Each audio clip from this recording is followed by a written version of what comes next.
Bom dia, boa tarde, boa noite. Neste ano de 2022, o país celebra os 200 anos de sua independência. Em todo o Brasil, instituições de educação e grupos organizados da sociedade civil estão se mobilizando para refletir sobre o significado dessa efeméride.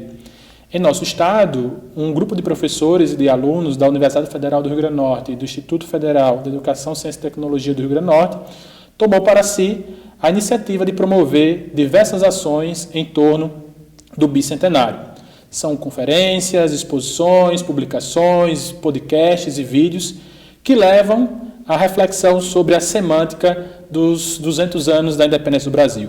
Este é o nosso último podcast sobre a independência, os 200 anos da independência do Brasil, e nós convidamos a professora Lília Schwartz, que é uma das especialistas nesse assunto. A professora Lília, que é graduada em História, é historiadora, mas também fez mestrado em Antropologia Social pela Unicamp e doutora em Antropologia Social pela USP, e atualmente é professora do Departamento de Antropologia Social da USP. A professora Lília Moritz Schwartz, ela publicou vários livros de ampla circulação nacional, dentre eles os clássicos O Espetáculo das Raças e a biografia de Dom Pedro II, intitulada de As Barbas do Imperador. Um dos mais recentes livros publicados pela professora, em parceria com a Lúcia Stumpf e Carlos Lima Júnior, tem por título O Sequestro da Independência, uma história da construção do mito do 7 de setembro. Esse livro mostra um pouco o percurso histórico que contribuiu, para o silenciamento de outras narrativas possíveis para a independência. Falando naquilo que os autores chamam de a política de sequestro, essa seria a minha primeira pergunta, professora. Lília, seja muito bem-vinda ao FRN, a Natal, e nós gostaríamos de conversar um pouco sobre isso. E aí a primeira pergunta que eu gostaria de fazer é sobre esse conceito que vocês trabalham nesse recente livro publicado, sobre o conceito de sequestro. Por que o uso desse conceito para tratar sobre aquilo que vocês chamaram de um mito do 7 de setembro? Bom dia, boa tarde, boa noite, é assim, não é? Obrigada, Bruno, uma alegria estar aqui conversando com vocês aqui na UFRN. Bom, a ideia do livro, do sequestro. A Lúcia Stumpf e o Carlos Lima, nós trabalhávamos já há muito tempo, trabalhamos com imagens, sobretudo imagens. E já tínhamos estudado, nós fizemos um livro que se chama sobre a Batalha do Havaí, que é uma tela que Pedro Américo faz, o artista Pedro Américo constrói, por ocasião da Guerra do Paraguai, uma encomenda de Dom Pedro, uma encomenda do Segundo Reinado, e já foi uma tela muito polêmica, porque o Pedro Américo incluía negros no exército imperial brasileiro e colocou uma cena muito forte, porque na verdade toda a cena gira em torno da pessoa central que vai morrer. A tela deu muito certo porque você sabe que nós, cientistas humanos, historiadores de uma forma geral, temos um problema muito sério com imagens, Eu sempre digo que nós somos muito, eruditos, sofisticados para trabalhar com documentos escritos, Nós queremos saber contexto, autoria, quem é o mecenato e tudo mais. E quando se trata de trabalhar com as imagens, não raro nós usamos as imagens como ilustração, Então, nesse livro, como na Batalha do Havaí, as imagens não ilustram, não dão lustro, as imagens compõem o nosso argumento, Elas constroem a realidade. Tanto que Pedro Américo, que publicou, até o livro gira muito em torno da tela do Pedro Américo, Independência ou Morte, a despeito de não ser só sobre essa tela, e em cima de uma frase que Pedro Américo diz: a realidade inspira, mas não escraviza. Ou seja, as telas produzem realidade, Quantas vezes uma nação não se imagina a partir de uma tela? E o nosso suposto é que nós imaginamos esse momento capital da nossa nacionalidade, que é a independência política, a partir de uma tela. Tela essa que foi, por sua vez, imaginada. Então, esse já é um primeiro sequestro, um sequestro da nossa imaginação. Então, o que é o conceito de sequestro? Vem de sequestrar, que é essa ideia de capturar, e também a ideia de alterar o significado. Então, nós usamos, o Carlos, a Lúcia e eu, essa ideia de captura, de prisão, de retirada da realidade, e essa ideia também de alteração de significado. Então, no livro, nós vamos discutir os vários sequestros da independência. E são muitos, se você quiser a gente fala deles. Vamos falar assim. Mas antes de chegar a falar dos sequestros propriamente dito, é interessante que a senhora também trabalha com um conceito bem relevante para nós pensarmos essa construção dessa memória em torno da independência, que é a ideia do mito Sim. do 7 de setembro. Sim. E é interessante que essa data do 7 de setembro, né, muitas vezes a gente fica, né, polvorosa assim, com a centralidade que ela possui, mas ela não era uma data tão importante nos primeiros momentos, né? O 12 de outubro, que foi a aclamação de Dom Pedro, o 2 de dezembro, que foi o dia da sua coroação, nos primeiros anos pós-independência, foram mais relevantes para a construção dessa memória, né? Só a partir de 1827, né, que o 7 de setembro se torna, de fato, uma data, digamos assim, mais oficial. Então, nesse sentido, a gente pode afirmar que o mito da independência passa também pela própria escolha de uma data mais apropriada ou que reúna o maior cabedal de significados possíveis?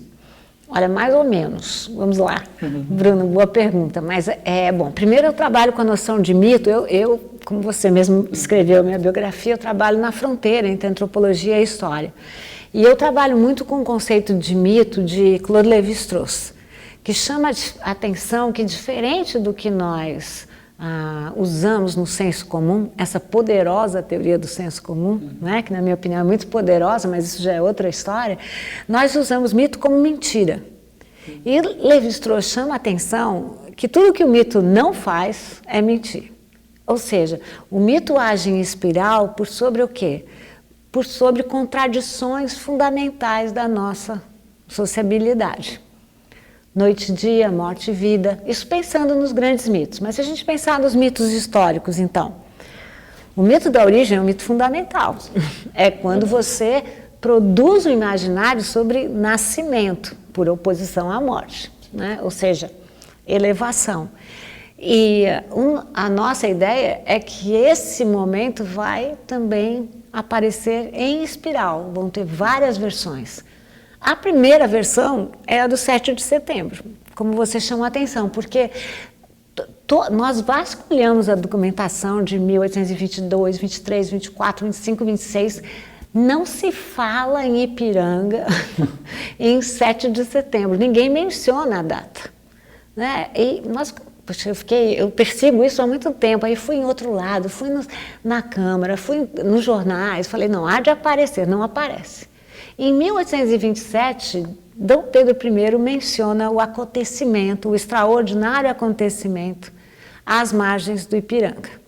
Olha que interessante, como eu tenho uma interpretação um pouco diferente. Até então, como você chamou a atenção, Bruno, as datas de celebração eram as datas de coroação e sagração de Dom Pedro I. Claro, 2 atos capitais numa monarquia, né? E também no Rio de Janeiro, capital do Brasil. Dom Pedro menciona aí, a partir de então começa a ser construído esse mito do 7 de setembro. Na nossa opinião, esse é um sequestro monárquico e de Dom Pedro. Se vocês, estamos aqui todos um pouco historiadores, se vocês lembrarem, se não vou aguçar a memória, em 1827, a imagem pública de Dom Pedro I não andava lá aquelas coisas. Ele já tinha outorgado uma Constituição em 1824, por mais que fosse uma Constituição até bastante liberal para a época, mas não importa, foi outorgada. Não era a Constituição da Mandioca de 23, que era justamente, foi aquela construída pelo Partido Brasileiro. Também a família imperial andava acabando com as insurgências da população civil de forma muito violenta. Isso quer dizer que em 27 a popularidade de Dom Pedro I andava em baixa. Nós não tínhamos institutos de pesquisa, mas andava em baixa. E a partir de 27, mas aí 28, sobretudo 1830, que esse mito fica muito forte. Quais eram as fontes para o mito? Só as pessoas que estavam lá presentes, que por sua vez cercavam o imperador. E o que é muito interessante nessas versões, que é a famosa teoria do quem conta um conto aumenta um ponto. porque todo mundo era central, né? Todo mundo descreve como se fosse absolutamente fundamental naquele momento. A nossa interpretação é que esse foi um primeiro sequestro, porque se nós pensarmos na comemoração da independência via sagração e coroação, Bruno, isso nós estamos falando não do ato de uma pessoa, estamos falando do ato capital de uma monarquia e um ato civil também. O que acontece a partir de 27? O ato começa a ter o protagonismo de Pedro I, no momento em que ele precisava desse protagonismo. Não é à toa que ele renuncia em 1831 para alguns, ou vai mandar, né, enfim, por pressão, vai embora para outras interpretações. Então, esse é o primeiro sequestro. É o sequestro de Pedro I, que tenta salvar o primeiro reinado, a partir da exposição do seu protagonismo, né? O que é muito interessante se a gente analisar também a figura de Pedro I, essa figura voluntarista, romântica, né? Ele não foi criado para ser um imperador, né? Ele era o segundo. Então, enfim, uma série de elementos que chamam a atenção para esse que, na nossa opinião, é o primeiro sequestro.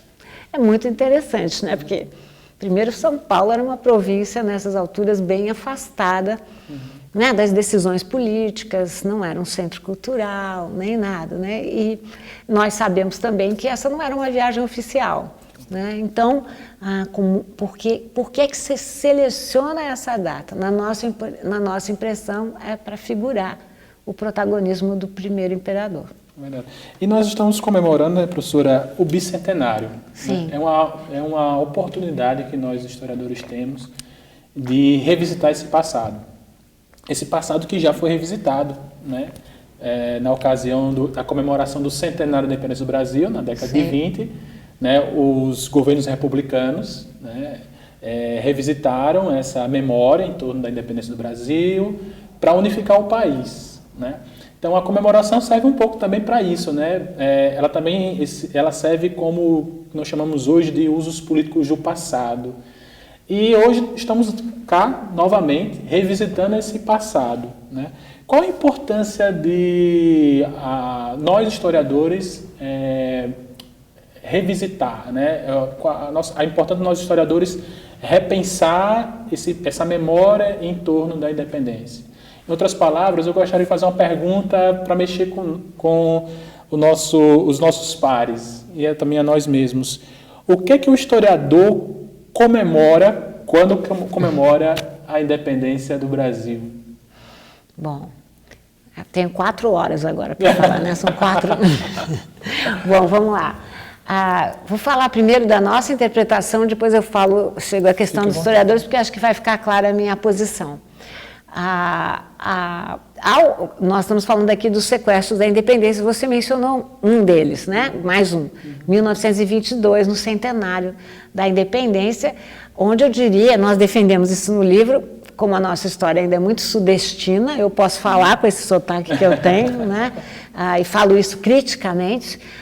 Uma parte da construção desse mito é a lenda de uma independência dourada, sem conflitos, né, harmoniosa, diferente do resto da América Latina, né, essa construção da lenda, né, de uma independência acordada, né, no sentido do acordo, que não presta atenção nas províncias do Nordeste, do Norte e Nordeste, né? Nós sabemos que até hoje na Bahia não se comemora no 7 de setembro, sabemos que o Maranhão só aceitou a independência em 1825, sabemos que no Piauí, né, existiu aquela batalha de Genipapo, uma batalha que esses números vão aumentando, mas com certeza são mais de 200 mortos. Então esse mito já vai caindo por terra, né? Mas 1922 foi um momento fundamental para cristalizar essa lenda do 7 de setembro harmoniosa, e não à toa a grande disputa se deu entre quem? Rio e São Paulo, a velha disputa, né? Então Rio se prepara para comemorar a partir do modelo das exposições universais. Então constrói grandes arquiteturas efêmeras, encomenda uma série de telas, não só sobre a independência, mas bem interessantes. A Georgina pinta a Leopoldina em plena ação, né? Ou seja, dando a ela o protagonismo. Outros artistas pintam Tiradentes, né? Então ampliam essa ideia da independência como um processo, não uma data. Então teria que começar bem antes com a Inconfidência Mineira, com a Inconfidência Baiana e terminado bem depois com a Confederação do Equador e, quiçá, a Revolta dos Malês em Salvador em 1935, não é? Mas o Rio de Janeiro faz esse tipo de grande celebração. O presidente era Epitácio Pessoa, estava governando no meio de uma série de greves, e ele vai usar a festa, Bruno, exatamente como você destaca. A festa, eu que venho da antropologia, eu sei, né? A festa, o grande modelo é mancomunar, né? Ou seja, manipular emocionalmente a nação a partir de determinados símbolos, de determinados dísticos. Foi isso que fez o Rio de Janeiro. O que faz São Paulo? Inaugura, quer dizer, o Museu Paulista já havia sido inaugurado em 1895, mas é reinaugurado com grande pompa, e associa o quê? O 7 de setembro ao bandeirantismo, ao bandeirismo, e a ideia de que a independência só podia ter ocorrido em São Paulo, porque São Paulo tinha esse lado, então que não seria uma coincidência Dom Pedro estar passando por lá, mas que era um símbolo da nação. E São Paulo, de fato, rouba, sequestra a independência, né? As grandes manifestações serão em São Paulo. E há uma pedra no meio do caminho antes de a gente chegar em 2022. Que será, Bruno? Em outubro a gente vai decidir. Não, antes. 150 anos da independência vão ser celebrados quando? 1972, plena ditadura militar. A ditadura militar faz o primeiro sequestro militar da independência, e eu vou chegar em 2022. Ou seja, até então a República tinha inaugurado essa forma de festa cívica. Ou seja, a independência, como em outros países, ela era comemorada pela população civil, com banda, festejo, dança, né? Cada região fazia a sua festa. A partir de 72, a independência fica vinculada à festa militar. A ideia do equipamento na rua, os generais desfilando, não tem qualquer associação. Por que a independência tem que ser militar? E a ideia de que o ato do príncipe é um ato militar, ou seja, o próprio Dom Pedro vai ser capturado por essa interpretação. O que faz a ditadura militar? Faz um grande programa gráfico, unindo 22 a 72, pulando 1922, usa Pedro Américo, né, mas já no ambiente de Brasília, embaixo Pedro Américo, em cima Brasília. Há o filme do Coimbra, né, do diretor Independência ou Morte. Então a ditadura militar distribui ingressos para todos os estudantes da escola pública, e o próprio Coimbra diz: eu me pautei na tela do Pedro Américo porque senão as pessoas achariam que não era realidade, portanto a imaginação vai virando realidade. E o que faz a ditadura militar? Traz os corpos de Pedro I e Maria Leopoldina. Numa noção de história, e vamos chegando na sua pergunta, como história do passado, uma história morta e sobretudo uma necropolítica, uma história fúnebre, né? Quem interessa são os corpos de Pedro I e Leopoldina, né? Pobre Leopoldina, que inclusive será enterrada ao lado da Marquesa de Santos, para sempre estar lá, né? O triângulo fica lá marcado. E o que vai acontecer agora em 2022? O governo de Jair Bolsonaro não tem projeto. A gente pode não gostar eu não gosto, fica bem claro aqui, da ditadura militar, mas havia um projeto transamazônica, modernização. Nós sabemos que a ditadura militar não entregou nada disso, entregou uma inflação com 3 dígitos, um governo super corrupto e tudo mais. Mas agora nem há projeto. Então, o que fará o governo Jair Bolsonaro? Tomou carona na reinauguração do Museu Paulista. Essa é uma briga que eu nem vou entrar aqui, mas é uma briga feia, porque não colaboraram, vão só tomar carona na inauguração, que é de fato impressionante. Eu fui ver, é impressionante, eles duplicaram a área, dividiram a área do Museu Histórico com a área técnica, mais propriamente técnica. Estão trazendo emprestado o coração de Dom Pedro I, Coração esse que está sendo mantido informal na cidade do Porto por um legado de Pedro I. Então vejam que história mórbida, né? Um coração emprestado. Então, o mesmo tipo de modelo de história, uma história passadista, uma história nostálgica de um tempo que não existiu, e está anunciando o golpe desde 7 de setembro de 2021. Então, de novo, ele está fazendo toda uma manipulação da festa para destacar o seu governo, para destacar uma história militar.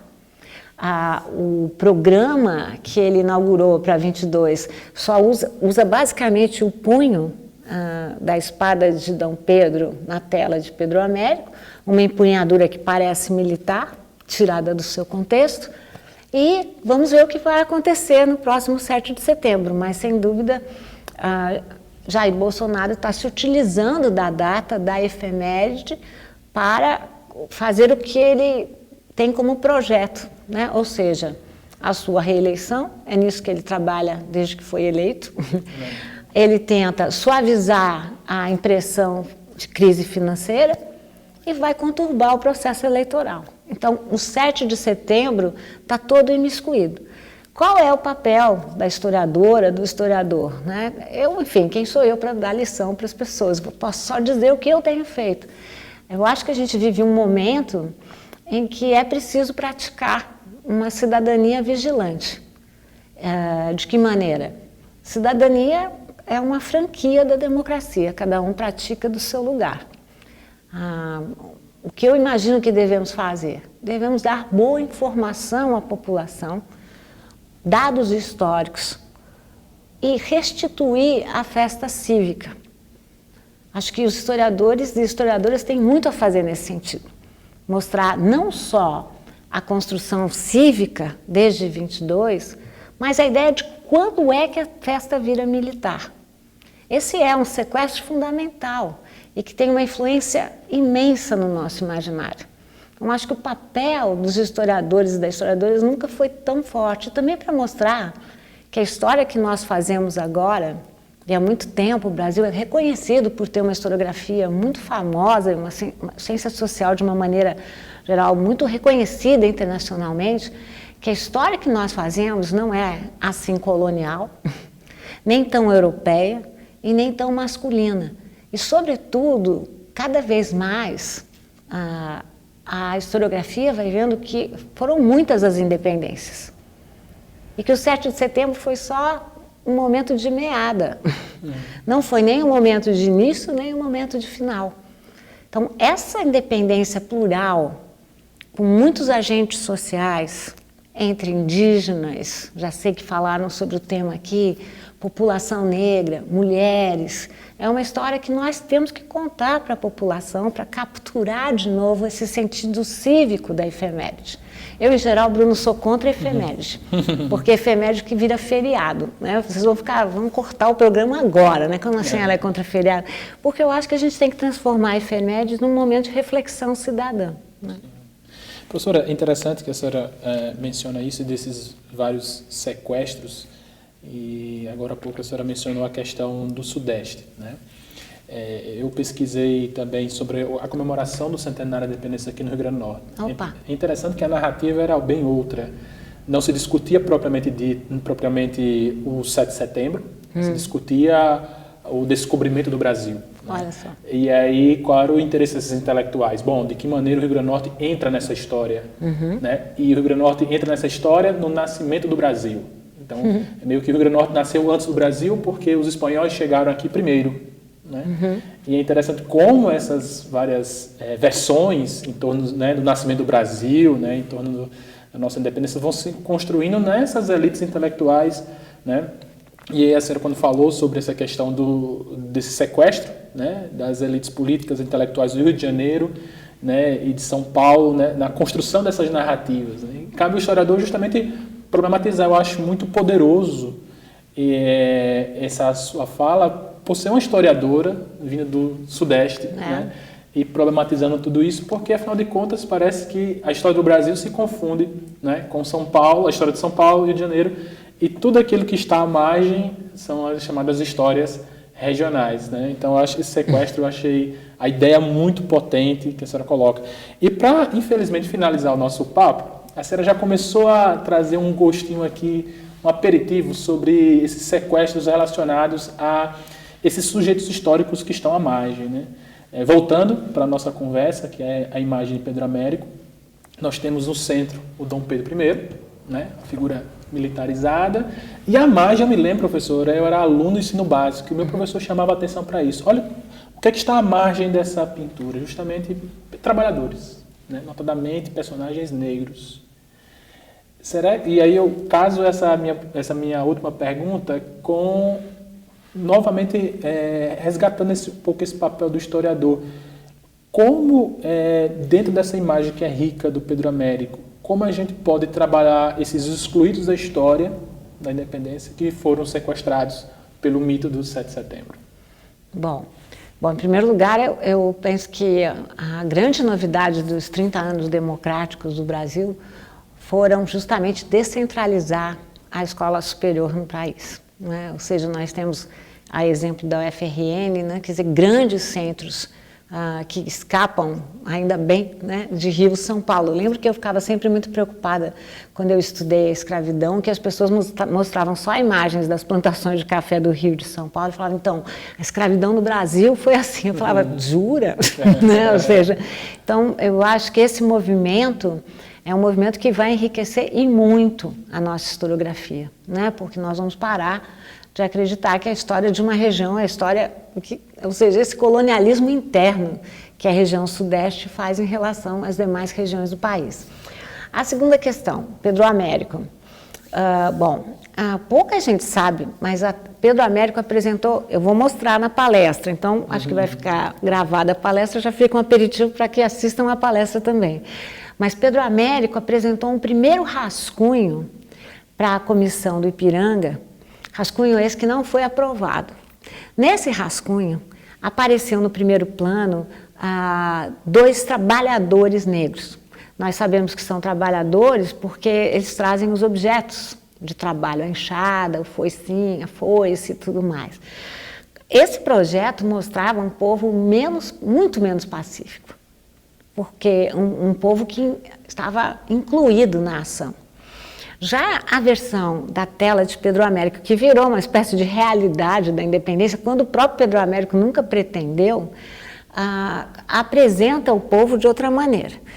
Toda a tela é uma montagem, né? A tela é construída em cima. Pedro Américo escreveu um livro publicou o livro em 1888, ou seja, no mesmo ano que inaugurou a sua pintura. Esse livro foi publicado por uma editora italiana, em italiano e português. E nesse livro ele explica tudo. Ele fala que sabia, então isso que as pessoas falam, 8 erros da tela do Pedro Américo, ele sabe de tudo. Ele fala, olha, eu sabia que ele não estava num cavalo, mas estava num burro, mas considerei que não ficava engrandecedor colocar o imperador num burro. Eu também sabia que o terreno não era elevado, mas era plano, mas como é que eu vou colocar essa ação num terreno plano? Eu sabia que o Riacho do Ipiranga não podia estar lá, mas em nome da nação, ele fala isso, eu sacrifico a geografia. Então, isso tudo ele fez. E aí, o que é que ele coloca? Se vocês lembrarem da tela, olhando aqui do lado esquerdo, ele coloca as pessoas do povo. Então, em primeiro lugar, um carroceiro. Esse carroceiro é central porque ele dirige o nosso olhar. É a partir do olhar do carroceiro que nós olhamos aquela cena central. Mas ele está espantado. Então é um povo que não tem nada a ver com aquela cena. Há um segundo personagem do povo que é um tropeiro.